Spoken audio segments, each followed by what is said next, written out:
websites of all our different family and ministries listed too, because I realize that you all have lives. And in a few months, you'll go about living your life and you'll forget about this bald guy who is here. There are some bald guys here talking, some about kids.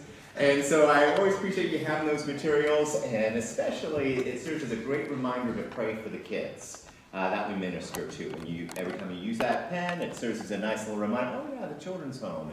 And you'll be reminded to say a quick little prayer for our children. Let me give you a quick overview, because a lot of people know us for what we do on campus in Worcester. We have a 165-acre residential campus where we receive kids from all over the state of Ohio. So even though we're in Worcester, we can receive, and we do receive children from anywhere from Cincinnati to Cleveland to Youngstown, Toledo, and all points in between. At any given time on our campus, we will have, when I count, like 14 to 15 different counties represented on our campus at any given time. So it's not just a Wayne County where Worcester's at. We do receive children from Licking County, for instance. So, but I also want to just quickly talk about some of the other things that we do that people aren't as familiar with. One is our Encompass Christian Counseling. So we have Christian counseling throughout Northeast and North Central Ohio.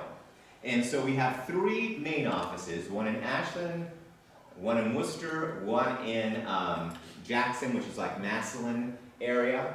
And then outside of that, we are in a lot of churches. Ministers have been approaching us and saying, I don't have the skill set to deal with some of the counseling things that come to me in my church. And frankly, I don't have the time to devote the kind of counseling that they need. So we've been going into churches. I'll give an example. First Christian Church in Canton is one church that recently added us. So we went in there one day, and we will tell, it's a win-win. It gives us office space to use. We tell the church we need to be able to take other people outside of just your church, and they agree to that. We went in there for one day. We're already up to 3 days of counseling just at that one church. Hope Christian in Avon, Ohio, we've gone there. We're there full-time in an office up there at this point. So it seems to be something that we're hearing a lot from churches. And the reality is, for you young people who may be looking for a career, we are desperate for Christian counselors and social workers. We had more people in the field coming to us, we would be able to do more out there. So the opportunities are great. It's the resources that are limiting us from being able to do even more things. So it's a field that we're always going to need Christian counselors and social workers. We just always are. When I say Christian counseling, when people wonder about that, because I get 2 extremes, if people have perceptions of what that means, is basically what we mean by that. Our counselors have all the accreditations, all the licensing like any other counselor. So there are some people, when I say Christian counselor, like, oh, all you do is open the Bible, you don't know anything about counseling techniques and so forth. That is not true. They have all the same kind of accreditations and trainings that any other counselor would be. The difference when we say Christian counseling is that we understand the faith spiritual component and the importance of that in the healing process. And so our counselors get that, and so that's what we mean by Christian counseling. So we have those offices throughout Northeast and North Central Ohio at this point. So that's Encompass Christian Counseling. You'll notice in some of the materials there, we changed our logo recently and then we gave different names to the different ministries we have because people got confused. So we came up with the name Encompass Christian Counseling because when we said children's home, people thought we only counseled children, and actually we counsel anyone, adults, children, whatever. And it's not just abuse cases. We get stress, anxiety, depression, all those kind of things we counsel in our offices. So we gave that a different name, Encompass Christian Counseling. Our foster care, we gave a different name because people assume that we only foster kids from our residential program. And we actually, that's a very small portion of our fostering program. So we came up with a different name for it, Encourage Foster Care and Adoption. And so we have that throughout Northeast and North Central Ohio. Again, why we're limited is because we have to send out workers to the homes on a regular basis. So it's just too cost prohibitive for us to send people down to Cincinnati, for instance, from Worcester to keep an eye on things. So we're right now limited to Northeast and North Central Ohio. Maybe one day we'll get down here. We've toyed around with coming down to Central Ohio. So we'll see. That's been my desire someday to see that happen. So that's where we're at with our foster families. So again, it goes like I said in the sermon, based on the level of trauma that the child has. If our foster family is trained to take a 2 or 3 level of trauma, they can receive those kind of children into the homes. And then the higher levels would go into our residential program. So that's our encouraged foster care program. Then we have a couple of other different things. We have a special kind of counseling called Thrive. That's within our Encompass Christian Counseling. And again, it's an intensive trauma-based program counseling. That's available to people, not just kids. And then we have something called One Heart Stables. If you came on our campus, now I'll start getting us into the campus part of it. If you came on our campus and you went straight back, you would end up running into a barn where our stables are at, One Heart Stables. We have, I believe, about 12 horses right now in our stables. About half of those we use for therapy, and the other half we use for boarding just to help support the program. And so equine therapy is a big thing these days. What we find, and this is not only for our kids on campus, it's for people off campus. So on campus what we find is just petting a horse calms down children. And it's also a chance for children to learn responsibility in caring for the horses. We also are able to monitor things like if you've never ridden a horse before and you get stuck up on a horse, you're going to kind of freak out probably the first time that happens. So for these kids, so we'll have them identify what they're feeling at that point. We have therapists who are working with them. So they'll kind of get them to identify the shortness of breath, the racing heart, all of those things, so they identify that and understand that that is stress. And then they'll give them things that they can do to what we call self-regulate. Usually it's breathing exercises. To take deep breaths to calm themselves down. Now, here's the reason that's important. When they go back to their cottages and they feel those same things, that racing heart, that tension of muscle, that is stress, they now know how to self-regulate themselves to calm themselves down at that point. Then we also have people who do come off campus.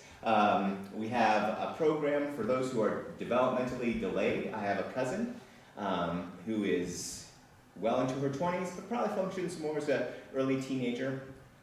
And it is a way for them to come on campus and develop some self-confidence and feel good about learning something. She can ride a horse now, she can guide it through a path. She's not jumping over dates and all that stuff, but she knows how to control a horse, and it's something she just feels really good about. It's a great social outlet for her as well. They don't like me to say it's physical therapy too, but it kind of is. Just between us. But it's not technically physical therapy, but you develop your core muscles when you're riding a horse. So we've had people who have dealt with stuff like cerebral palsy, maybe they're in a car accident, and they're trying to develop those core muscles again. It's a chance for them to be able to do that. Riding a horse is a good tool for doing that. So that is our One Heart Stables. So again, that's if you came onto campus, you went straight back, you would run into our stables. I'm going to kind of walk you through again. On campus, you drive on campus to your right, you would immediately see our learning, our leadership and recreation center. We do all the education on campus. And by the way, I am going to give you a chance to ask questions because I love questions. Where we do all of our education on campus, we work with Summit Academy. They come onto campus, work with our students. Kids come to us 2 to 3 years behind where they should be educationally when they come to us. The latest outcomes report that I saw is that on the math scoring, we were able to cut 6 months off of that deficit during their time with us. And our readings, Common Core scores, those improved by about 47% in the quarter that I saw a report for. So they're being effective with our education with the kids there while we have them. We're trying to catch them up as much as what we can.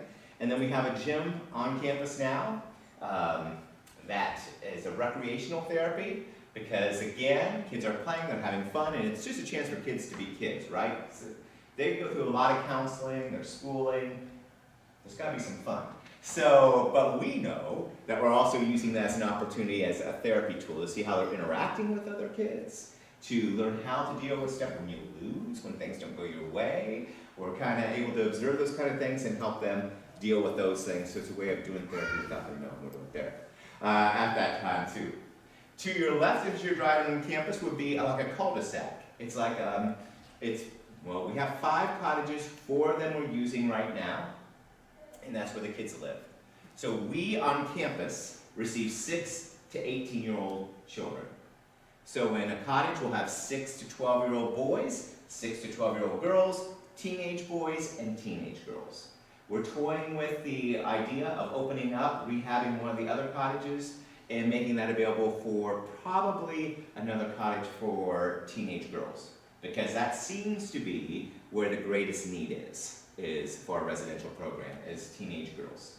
So we'll probably do that sometime this year, not guaranteed, but we might be doing that. It's one thing that we're considering at this time, so you can be praying for us about that. So that's where the kids live on campus. If you kept on driving back, before you hit the barns, you would hit our administrative offices, and that's also where our main office is for the Christian counseling, Campus Christian Counseling. Some common things that people ask, how long are kids with us? Used to be, in the old days, they'd be here for many years, but now the types of therapies and the way the whole system works these days is different. So we're getting the very, like I said, higher level of trauma. So typically kids are with us on average right about 9 months. It can be a little less, can be a little bit more at that point. So the idea is not to be with us when they turn 18. Because we know statistically, if a child ages out of the system at 18, they go right back into the situation that they were removed from. So think about it from their perspective, even if it's not a good situation, it's all they know. What are they going to do at 18? I don't have that support system when I leave the system, so what am I going to do? They go right back in the situation that they were removed from to begin with. So in my mind, there's a clock ticking, that we need to get them into a loving home before they're 18, so that they do have a support system around them that they can count on. So the game plan is, let's do what we can, help them deal with the trauma, get them to a lower level of trauma that we're talking about, so they can then go to maybe reunified with some family member. It may not be the parents. A lot of times it's not. In terms of residential, it's a lot of times it will be more so maybe an aunt or uncle. Sometimes it's the parent, but sometimes aunt, uncle, grandparents are well known for suddenly taking in the kids. That might happen. They could go to foster care. Now, here's the thing to point out. The kids are not in our custody. They're in the physical custody of us, but they're in the custody of the state. So let's say something happened to a child in Licking County. There is Licking County Family Services who are the ones responsible primarily. So they then say, we don't have a foster home, for instance. They will call us and say, do you have a foster home for this child? Based on the level of trauma, and we may say yes. So then their child comes to one of our foster homes. Or maybe it's a higher level trauma. Do you have a space available in your residential program? Yes. Then they'll come up and be with us. So let's say the child's ready to go, leave us. Then the county that they're from gets the first chance, for lack of a better word, of saying what happens then. So if they have a foster home at that point, they say, hey, Christian Children's Home, we have a foster home available here in Licking County. Bring that child back to our county. And the reason that's good too is it gives a chance to possibly for that kid to go back to their schools. That familiarity, even if they're not with their biological family, if they can get back in their county, that's a great thing. There's just more familiarity for that child. So that's a great thing. But if they can't, then they would say, do you have a foster home? There's also group homes that are out there available as well that they could potentially go to. So there are more strict forms too. Our program is not meant for everyone, every child. We don't have any, by law, we have no fences on our campus. It's not a gated, we're not a detention facility. There are stricter programs out there that isn't what we call residential, there's another terminology for it, but that's not who we are, so if they need more lockdown type of a thing, that's a step up from us than what we are. Just like foster care would be a step down from us than what we do. Also, we cannot by law grab a child unless they're in immediate danger to themselves or someone else. So if a child runs off, all we can do is run right behind them. Remember that flight mechanism I told you about? You know, sometimes we just have to run right behind them at that point. And sometimes they're faster than our staff. So that's just how it works. In a cottage, we have 6 to 9 kids per cottage. And we have, the state only requires us to have 1 staff person per 10 children. We try to have 3 staff people per shift in each cottage. And after this, I'm going to give you a chance to ask me questions. We try to have 3 staff members in each cottage in the first and second shift. We do shifts now. Once upon a time, we did families, parents in the homes. We used to have cottage parents. The burnout factor was through the roof, and it was too hard to get and keep people to do that. So we shifted over to staffs, shifts, first, second, third, just like any other job. Overnights, we don't have as many people because the kids are sleeping, or should be sleeping. So we don't have as many people in the overnight hours with the kids on staff. But that's how many we typically would have in about, again, 6 to 10. So our ratio of that, if we were fully staffed, and again, we're always in need, this is one thing we always need help with, is cottage staff members. And you don't have to have a degree to do that, but that's something we always are in need of, is people to work in our cottages. So ideally, for fully staffed, we're at about a 1 to 3 ratio, even though we're only required to have a 1 to 10 ratio by the state. And I can't imagine if we were 1 to 10, how that would work. So you can think about when I talk about kids running off and so forth, if it's 1 to 3 still, if I'm 3 kids right there and they all disperse, run different directions, I can't follow 3 kids all at the same time, right? So there's just some reality of how that works. What tells me how well our program is working and how well we're loving on these kids is that we don't have that happen a lot. It happens sometimes where the kids are running off. I'm not going to mislead you at all. But the fact that it doesn't happen all the time, every day, tells me that they know that this is a loving place where they're supported and they're getting what they need through our staff on campus. Because if they wanted to, they could run off every single day. We're out in the country. If you came out and saw us, we're surrounded by woods and fields. So, if they wanted to, they could easily lose the staff members in the woods, could easily run into the fields when they do corn at least. They could easily run into the cornfields and lose staff people that way. Sometimes when they do run off, they realize, where am I going? We're in the middle of the country, folks. There's so many places you can go at that point. But it does happen. But I do want to give you guys a chance to ask some questions. If not, I have plenty that I can talk about. But there's a lot of things that I forget about. And when you ask questions, it reminds me, oh yeah, I should have told you about this. So do you have any questions? Yeah? What do you do if a kid does run off, like, outside? You're not gated, so they're not, Yeah, so all we can literally do is run. Run after them. And then if you came on staff, all our staff members have stuff like this on. And so they would radio, and someone's getting a van or something like that, and they're getting the van to make it easier to follow that child as they're running off. And so again, it's that flight mechanism we talked about before. Eventually, they may just be running off just to try and get away for a little bit, and then they turn around and come back. A lot of kids I've seen go to the end we're on Armstrong Road, and Armstrong goes to 83. And some kids will get down to about 83, it seems like, and then that seems to be where they think, where else am I going at this point? And then they might turn around and come back, or that kind of thing.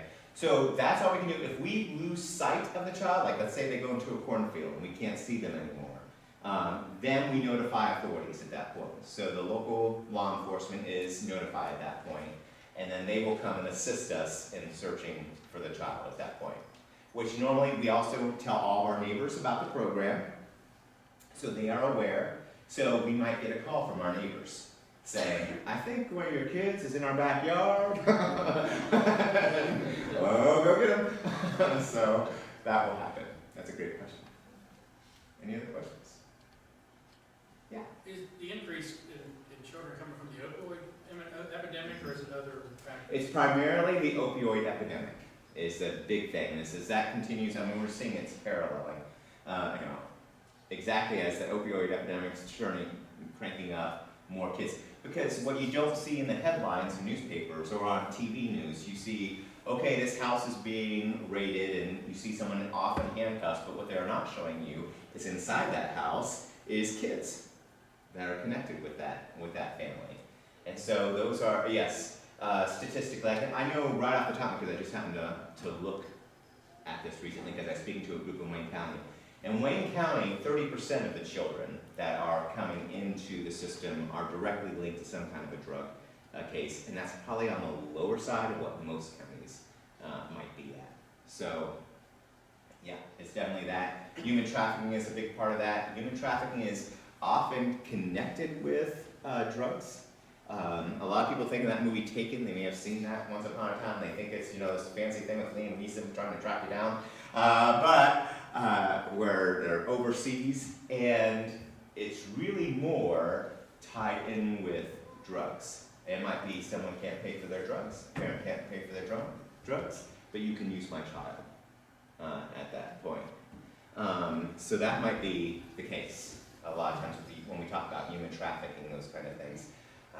I heard someone's testimony about how they were brought into human trafficking, and this is about communicate with your kids, because this was a girl who grew up in a real nice home and all the stuff, and a human trafficking ring had a student in their school who was recruiting people and was in her case, drugged her in a situation, took compromising pictures of her, blackmailed her into human trafficking at that point. And this is a young girl, she doesn't know how to handle with the trauma, and so when she's being threatened and they're threatening her family and so forth, she just did what they told her to do at that point.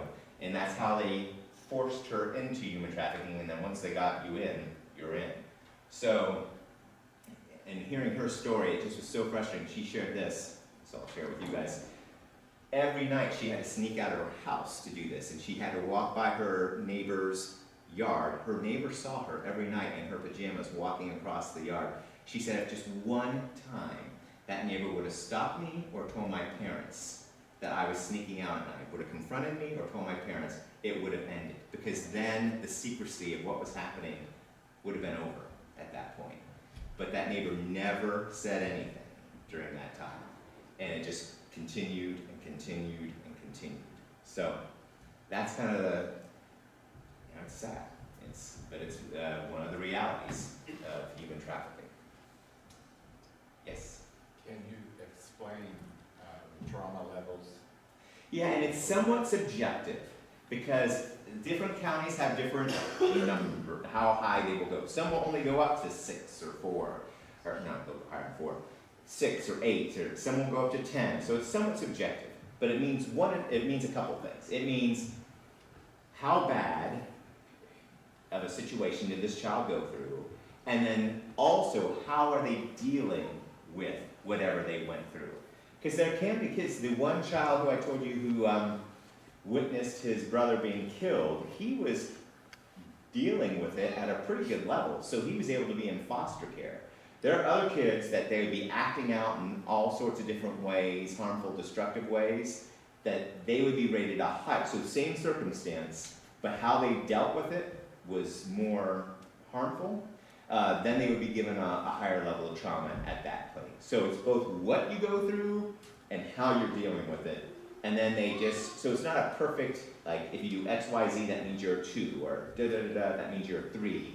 It's somewhat subjective in the people's minds of what that is, what they would evaluate that person to be. With the foster care that goes along with the levels, you mentioned something about 2 and 3s could be placed in foster care. Is that correct? They can be in our case, if we've trained them to be certified to take levels 2s and 3s. There's some that won't, that will only take basic foster care, as I would call it. That's what I was getting at, is if that was special training over and above the training that you get for foster care. Yeah. Okay. So if you go through the whole process, anywhere there's certain requirements in fostering, doesn't matter who you foster with, your county foster, your family services they're always looking for foster families. And so we would all follow a certain amount of hours of training that you have to do. I believe it's 36 hours of training to be certified to begin with. There is home inspections. You would fill out a very detailed survey of what kind of child you're willing to receive into your home. And then after all that, and you want to come on board, send that out, and the state will say, yes, say you can be a foster parent. The minute that they say, yes, you can be a foster parent, you can get a call the next day. So, but you can even say no at that point to fostering that child. So we call you up and say, hey, do you want this child? This is their story, blah, blah, blah, blah. You can say, no, I just don't feel right, or this isn't a good time for me. Call me back with another child at that point. So you still have that control to determine whether you receive that child or not. Here's the one thing a lot of people don't know about fostering, is the best, in terms of cost, the best way for adoption. By the time you get your tax credits and everything back at the end of it, it really doesn't cost you anything to foster to adopt. But I always warn people, if you're coming in to fostering for adoption purposes, the statistics are about 50-50 whether you're going to get to adopt that child who's placed in your home. Because it's always about reunification first, whether it's with parents or some other biological family member. So you could have that child for a couple of years as it's working its way through the courts, so to speak. And then what can happen sometimes when it gets to that point that we know, the judge knows it's not going back to the parents, then a grandparent might say, oh, I can't stand the idea of my grandbaby being raised by someone else. I will take the child. So the foster parent then is heartbroken because I've spent 2 years bonding with this child, and now this child is going to a biological family member. Now, I would say to that, the reality is God's word does not return void, so whatever impact you are having on that child will stay with them forever. And so if you come in with that attitude that you're doing it for the kids and not so you can have a child, that makes a big difference at that point. So I always warn people, though, about that when they come on. That's the reality of fostering with this as well. But again, some people can never afford. It's very expensive to do what I call straight adoptions, where you just are looking to adopt without fostering, just the legal costs and so forth. So that's why we do get some foster families just for that reason. Yeah. You said the residence kids, you're looking 6 to 9 months-ish? Yeah, Generally. probably close to 9. How long would you say the average time that child stays? For fostering? No, I don't have a good stat. That's a good question. I need to hunt them down. Give me a number for that. But I know I used to volunteer before I worked at Christian Children's Home. I used to work in Christian radio. And then I volunteered as a CASA, which is basically a spokesperson for kids in court. So it's not a lawyer, but if you go into court, something bad happens, child removed from home, Children's Services have an attorney, usually the parents have an attorney, and then the idea is just somebody who has no other objectives other than being a voice for the child. That's what a CASA would be. Guardian ad litem is another term sometimes used. So I know from that, a lot of times, the judge that we had was in Western Ohio at the time, so every judge can be different. Usually there's review hearings every 3 months. That's why it's close to 9 months that kids are with us. So removed from home, judge says, okay, this is what you need to do, parents, if you ever want to hope to get your kids back again. Blah, blah, blah, blah, blah, blah. Gives them a checklist. 3 months later, we come back, we have a hearing. How's the child doing? How are you doing, parents, about that list we said of what you're going to do? Usually not a whole lot happens after 3 months. Then you come back, 6 months, and so every 3 months approximately that's happening during that time. The judge that we worked with almost always brought a close to it in 2 years. It would either be like, either the parents have worked through it by then, or he would say, you're not working through it. I gave you 2 years, you are not doing what you're supposed to do. And at that point, it's called, when they're in foster, it's called temporary custody into the state. And when they're in it, ready to be adopted, it's called permanent custody. So 2 years go by, he would look at those parents and say, look, I gave you 2 years, you still aren't getting it together. No more. Not messing with it. You have forfeited your right to be a parent. So now they are in the permanent custody of the state. And now that they're in the permanent custody of the state, the first person I look to is foster parents that they've been living with for the past 2 years.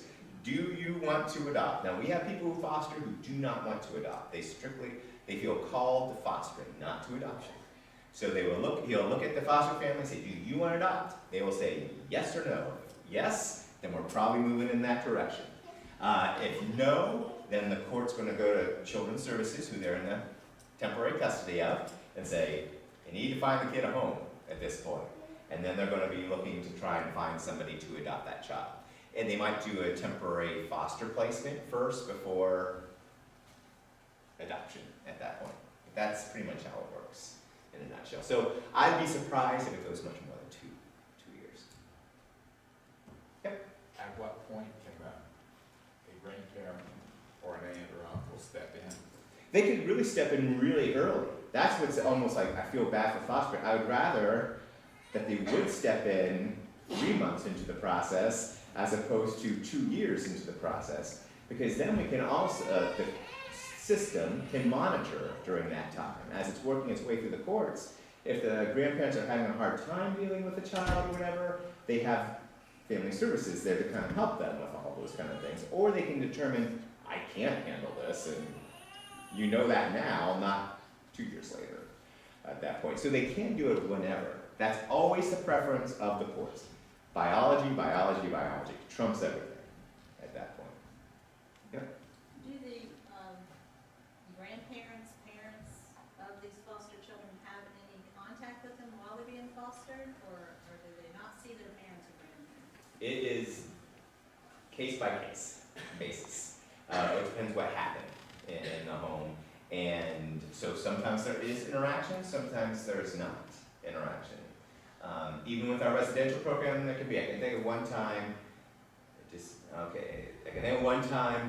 mom was supposed to have a weekend visit with her son that was on campus with us. He was pumped up, going through all the things. He was really behaving well because he knew if I do well, I can be with my mom this weekend, the whole weekend. And mom went from a weekend commitment to, well, maybe we can just do dinner on Friday at that point. Well, he just had a meltdown at that point because he was working so hard for a weekend, and now maybe a dinner on Friday is all I'm going to get with my mom at this point. Well, that just spiraled and out of control. So all those things are taken into consideration. If they do have communication with their parents, is it done through the system, or do the parents don't come to your home? They're through the system. There's a lot of counties will even have what's called visitation houses. So that can be a place sometimes where it's being monitored, the interaction between the parent and the child. If you called us, even if you know that there's a child on campus, we get this on our Facebook. We have a Facebook page. I've got one person who just furious with me because they wanted to talk to somebody who was on and wanted a relay message and blah, blah, blah with someone on campus. Well, we can't ever, it's HIPAA rules, we can't acknowledge that that child is with us. So even if you know that the child is with us, we will never acknowledge that that child is with us. So our reply will be that we cannot confirm or deny that that child is with us on our campus. That's our reply to all those kind of things. So it's the same with foster parents. The parents do not know where their child is? You can't, well, sometimes the foster family will have to have a meeting with, so you're more likely to know who the foster parents are versus the residential program. Because sometimes even a visitation house type thing, foster families bring the child to have that meeting with the biological parents, so there's some interaction. Yep. And, is my understanding correct that when kids are being fostered, there are strict rules about what you can and can't do with the foster kids as far as like discipline or, you know, if you're fostering a kid who's running away, as the foster parent, are you allowed to grab them, or do you have to just run behind them and not touch them? There are rules. Sorry. There are rules. There's lots of rules that are involved with that they are what they are. It's 36 hours of training. Yeah, you got that 36 hours of training. Plus there's monthly training after you. There's so many, after you are certified as a foster parent, you go through all that training, but then there are so many hours of training that you're required to do after you're licensed. So we offer, for instance, every month some training opportunities. So we make it as easy as possible. So maybe you can't make this month, but you need so many hours before a period of time. We can do it, and we could even theoretically do one-on-one training and get your hours in for your training after that. So yeah, you're training with all that stuff. There is a lot, and they would go over all the rules, because I don't know all the rules that are out there with the kids, and the foster families have to follow, but there are. Yeah.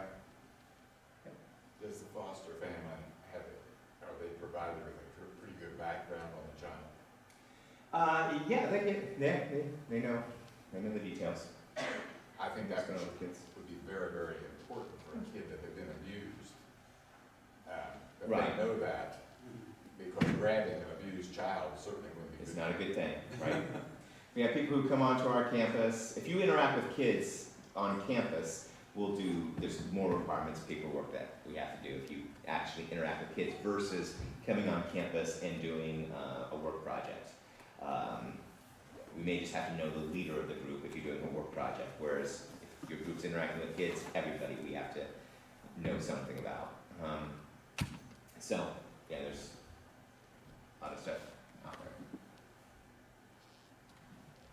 Yeah, that's it. Is there, to be a foster parent, is there an age limit or marital status? Neither. And that's one of the most common things. People over 50, a lot of times don't think that they can foster, and you can. And single people a lot of times don't think that they can foster, and you can. So there are no restrictions about age or marital status. I've got a couple of questions. You mentioned the great need, the great numbers of kids needing to be on your campus up there. Do you gotta turn some of them down sometime? And are you in a constant state of adding on because of the great need? Yeah, and it so fluctuates, because we can max out, like I said, we do 6 to 9 per cottage. It's rare that we'll have 9, and there's some that we can do 10. But it's rare that we're maxed out because we don't know when people are coming and going. So we don't know when a child comes here with us for 9 months. They might be 12 months. So it's not like we can plan for that. So we're looking at stuff like, that's one of the factors whether we'd be totally full or not. We're going to look at stuff like, would this child interrupt one of our other children's therapy process? It's not a good match. We're going to look at stuff like, is this really the right program for this child? Because we're not as restrictive as a lockdown facility and so forth, and they may need a lockdown facility. Or maybe they don't need something as intense as what we do. Maybe foster care really is, and they're trying to give us, we say, no, we think this is more of a foster care thing. So there's a lot of factors that are involved with that. So we'll ebb and flow. Right before Christmas, we typically are a little bit lower because they are more reluctant to remove right before the holidays. And they like to reunify as much as they can right before the holidays. So we'll have more going out, fewer coming in, right before the holidays. Right after the holidays, though, like today, this weekend, kids are locked up with, they're in the home a lot more. It's cold, it's wintry, kids are in the home with the parents. There might be more drama that's going down at that point. So, and plus all the stuff that happened over the holidays could be pretty intense. So we will see all of a sudden, we could see some more people who start coming in. So we are in the process, like I said, we have 4 cottages right now. We're considering adding a 5th. The social service system continues to change. So we're trying to monitor what that means in terms of what kind of care they're willing to do. We don't control the state and what they want to do for care, what they want to do. So we don't necessarily want to keep adding cottages and then find out that, oh, we don't want to do residential so much anymore. We want to try this or we want to try that. And then we have an extra cottage that we can't fill all of a sudden because they're emphasizing foster care at that point and not allowing as many to go residential. So we are considering 1 more cottage just because it seems like we're pretty consistently, most often, filling the teenage girl cottage. That might be the cottage that we would. And usually the smallest cottage that we have is teenage boys. And I can't tell you why. I don't have the data to know why. I would think some of that is because teenage boys can probably defend themselves a little bit better, or just kind of go out and do what needs to be done a little bit more. So generally that's the one we have a harder time filling versus teenage girls, and then of course we got the little kids. You got an indoor riding arena at your bar? We do, but we need a bigger one. We're in the process of trying to get grants for a bigger one, because I'm not a horse specialist, but they keep telling me, Dan, this isn't big enough. So we do have an indoor riding arena, but apparently we need to get a bigger one. So Bigger the better. that's right, I guess so. Do you have any need for a facility like that down here? What's that? Do you have any need for a facility like that down here? We just don't, it'd be nice to have something, but we just don't have this ability to staff any more than what we currently have. So, I'm just thinking, I've got a barn with Mayfree All right. Do you have any follow-up data on reunification of families? How that works out? I don't have those numbers in front of me. I'm not sure what office, because this is what I've been told, but they may have some data that I just don't know about. I know that we track everything while they're with us. We know all the behaviors, what's going on in education. We're constantly, there's a word I'm just blanking out for it right now, but there's a word for it. Outcomes. The outcomes. Outcomes for the children. So we are monitoring all that, but I have been told once a child leaves our campus, we cannot initiate contact with that child. But they can initiate contact with us, and we can then interact with them at that point. So if a child calls us, our counselors or whoever can interact with them, but we could not just randomly 2 weeks later say, hey, Timmy, how you doing in that home right now? We're not allowed to do that.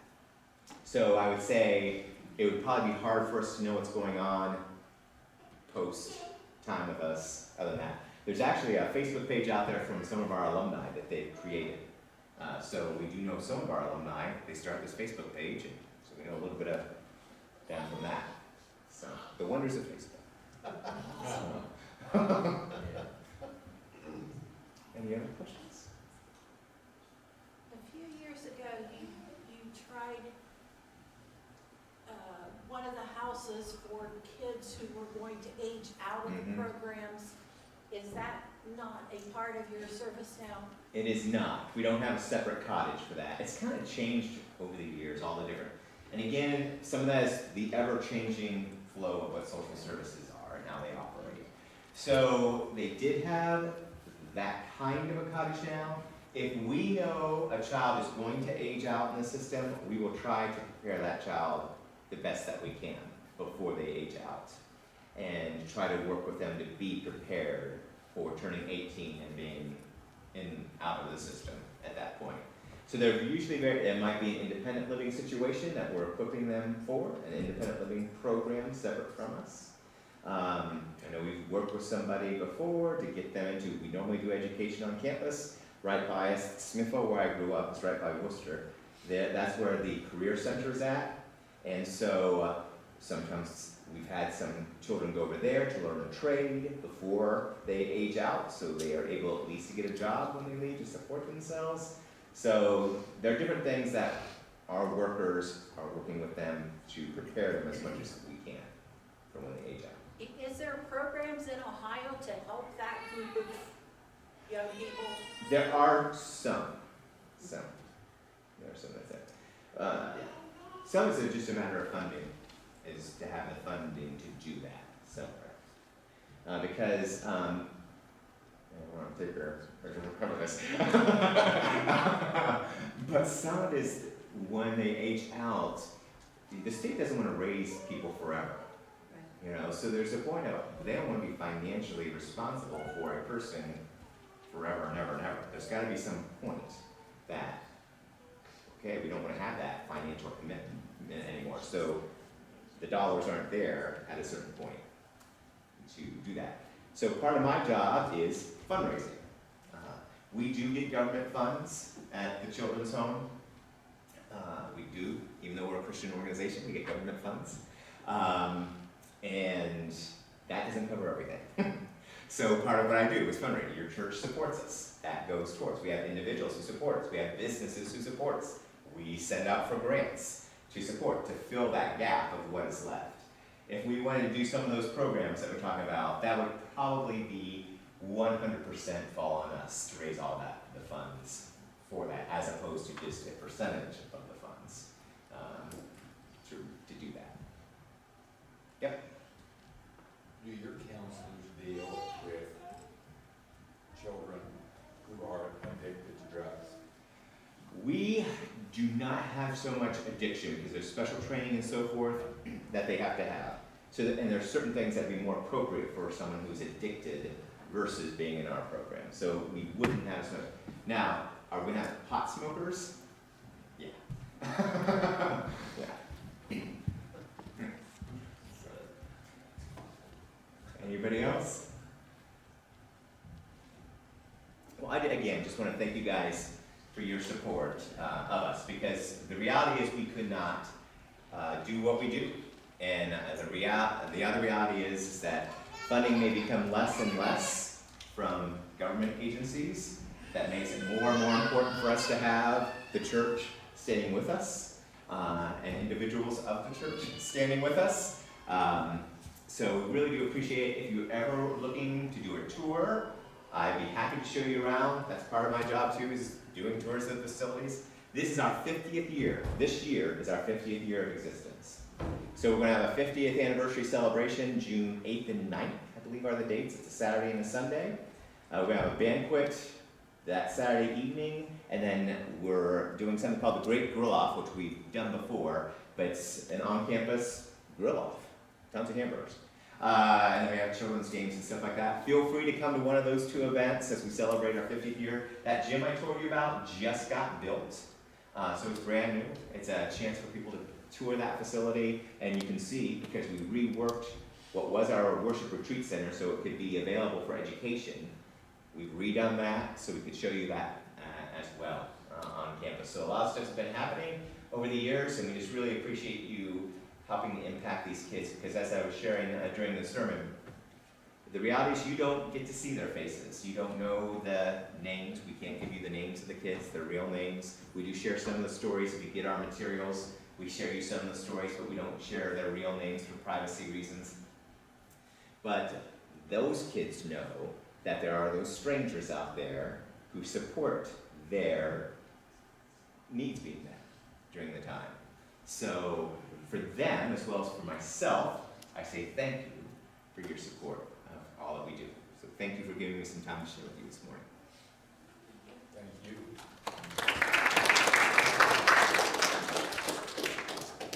Well, thank you everybody for staying. Why don't we go ahead and I'll close this with prayer and then we can dismiss. Dear God, thank you so much for this time we've had together to hear about what is going on at the Christian Children's Home with Dan and all of his, all the people that work there and volunteer there. And Father, I lift up those kids, the kids that are there, residential, and all those that are in the foster system. And Lord, I just pray that you help us to have the heart to reach out and to do what we can do. Father, I thank you for this time we've had together. Keep us all safe as we go home and bring us back here again if it be your will. In Jesus' name.